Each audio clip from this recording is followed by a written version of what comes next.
disinformation is most definitely a stability and security issue in every sense. Disinformation, the way they work is that they try to expose and use the vulnerabilities of societies to tear those societies apart. When you do not have this societal cohesion, as the disinformation are trying to do, then you come into a situation where implementing democratic principles, standards, and practices becomes very difficult. You have greater antagonisms in the society, and that also invites, in the worst case scenario, even aggression, violence, and unwillingness to work together for a common future.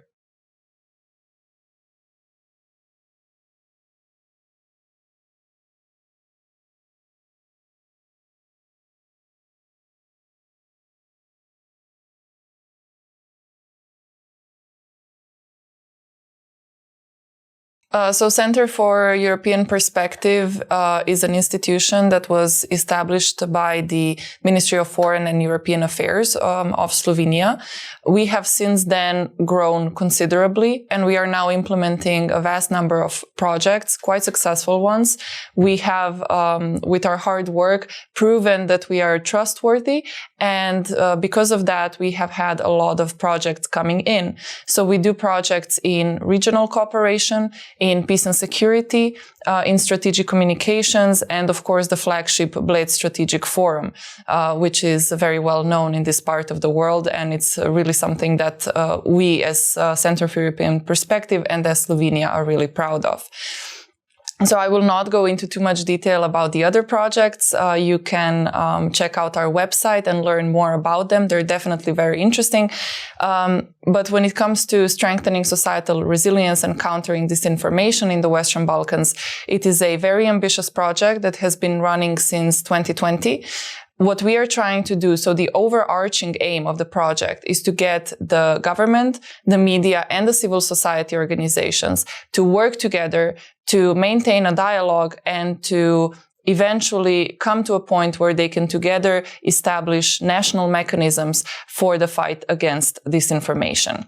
What that means is, having a strategy in place means that you know who is responsible, what disinformation are, first of all, who is responsible for countering them, in what way the response is communicated to the people, as well as which sectors are involved and in what way. So that concerns also which sectors within the government are responsible and which social sectors should do what.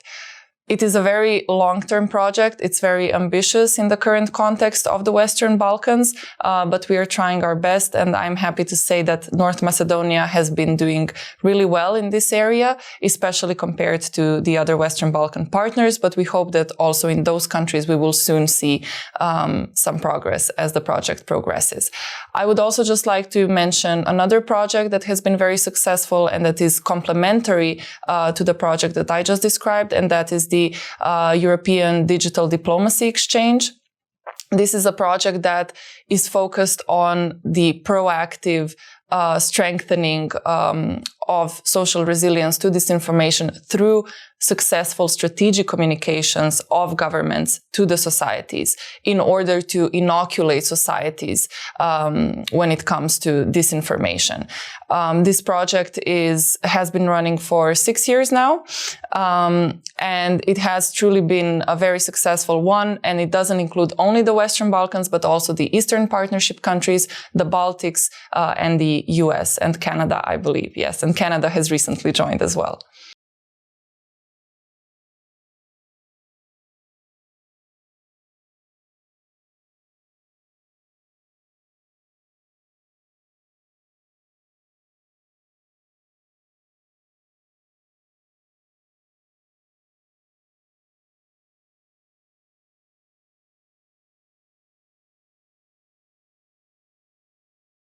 I have to believe that it's possible. And I do honestly, in my heart, believe that it is possible.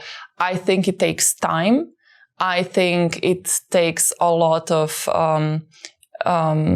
our energy, let's say. It does require an investment, in both in terms of time and in terms of many frustrations that we encounter along the way. It's not stopping us. And I do believe that there is the proverbial light at the end of the tunnel. I think that the mistrust that exists between different sectors, to an extent, of course, it makes sense. There are many people who didn't have good experiences in the past, but I think that if we maintain this dialogue, we will be able to rebuild that trust. There is, 3 good people are enough for a step forward to be taken. We obviously hope that there is more than 3, but we are confident that, as time progresses, we will get more people on board and be able to rebuild trust. I want to mention at this point that we had in June in Portorož in Slovenia a regional training on countering disinformation, and we had representatives of every Western Balkan government, of Western Balkan media and Western Balkan civil society sector join us in Portorož. So we had, again, people from all 3 sectors working together at a single table. Things did not necessarily always at every point go smoothly, but I saw at the end the exchange of contacts. I saw the dialogue continuing, and that is a good sign that when we all gather next time, we will be able to make a step forward.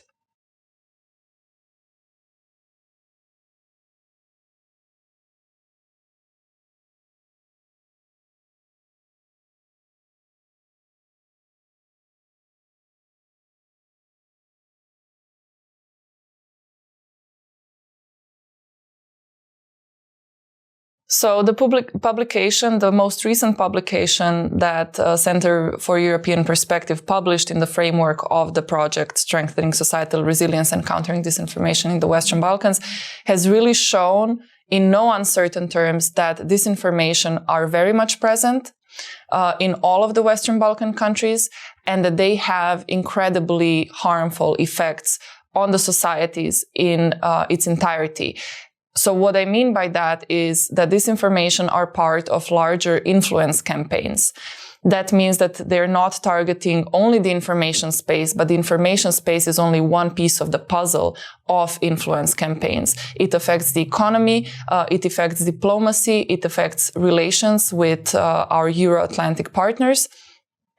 So it's really important to, first of all, have the awareness that disinformation are there, that they're part of the bigger picture, and that we are at this time still unable to counter them effectively in the Western Balkans. And that's why it's important to continue working on it. And when it comes to awareness, to also be able to have the research and the institutions committed to exploring this phenomenon in the most result-oriented way possible.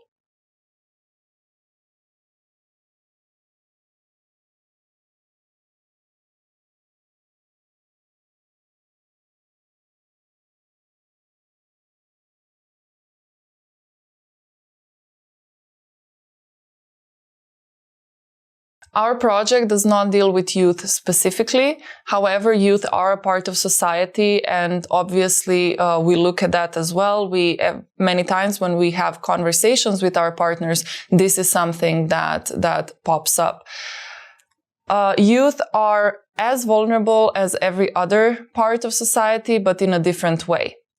The ways that this information reaches them is different to the way that it reaches older populations and generations. So what is important in this part is to consider how this information reaches them and what is the best way to communicate to young people that the disinformation are indeed disinformation and that they should be countered, and to make them also have faith that there is hope and that they do not necessarily need to give in to apathy, which has been rising in the younger generations. And that is something that we can achieve if we give them a proper perspective, and to make sure that they know that even though malign actors are trying to convince them that there is no way forward, especially when it comes to the European Union or the Euro-Atlanticism in general, they should be able to believe that just because the bad guys don't want them to think there's a way forward, that doesn't mean that there isn't.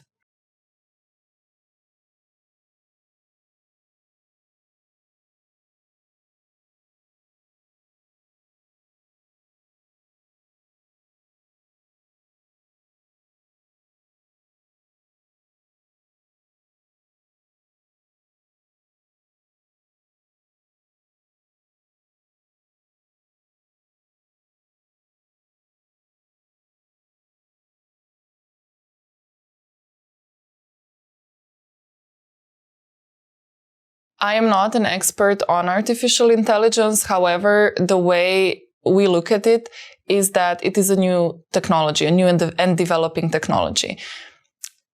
At every point in history of humankind, we encountered new technologies. And at every point in history, those new technologies were considered as a threat by some and as an opportunity by others. What we need to do, what is our responsibility to do, is to make sure that the opportunities of the artificial intelligence outweigh the harm that artificial intelligence can cause. So it's not the tool, it's how you use it. And I think that there are great opportunities with artificial intelligence to actually complement our work and to help us fight disinformation more effectively, while also being aware that the malign actors will be using this tool for their own gains. So it's important that we stay at the top of the game and that we stay, one step forward compared to our adversaries.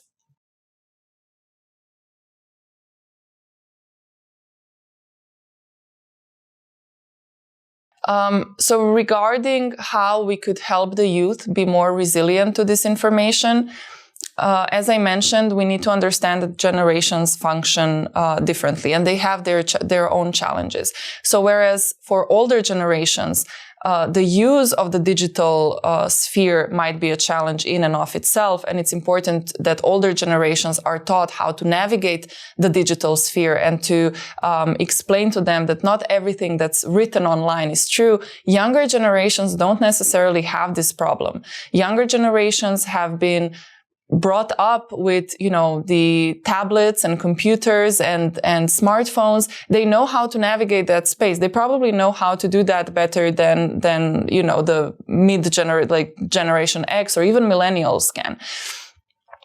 So what is important for us now, is not to show them how to navigate that space and not to tell them that not everything that's written on the internet is true. They know that. But we need to be able to communicate with them as effectively and as attractively as the adversaries are doing. So we have to make sure that they are able to recognize when something has a malign intent and when something doesn't. I think that is a very important point, and I think the main way to do that is through education and critical thinking. And it doesn't necessarily have to be, there's media literacy, yes, but there's also critical thinking in its more general form. And that is something where I think the education systems in the Western Balkans, but also in Slovenia, could be doing better and should be constantly upgrading to have a young generation that is capable of critical thinking. So when they receive any information, they are able to make their own assessment on whether it makes sense or not. It is difficult that we have to follow certain rules while the adversaries do not, but that's what we should appreciate about ourselves, that we should be happy that we have committed to following these rules.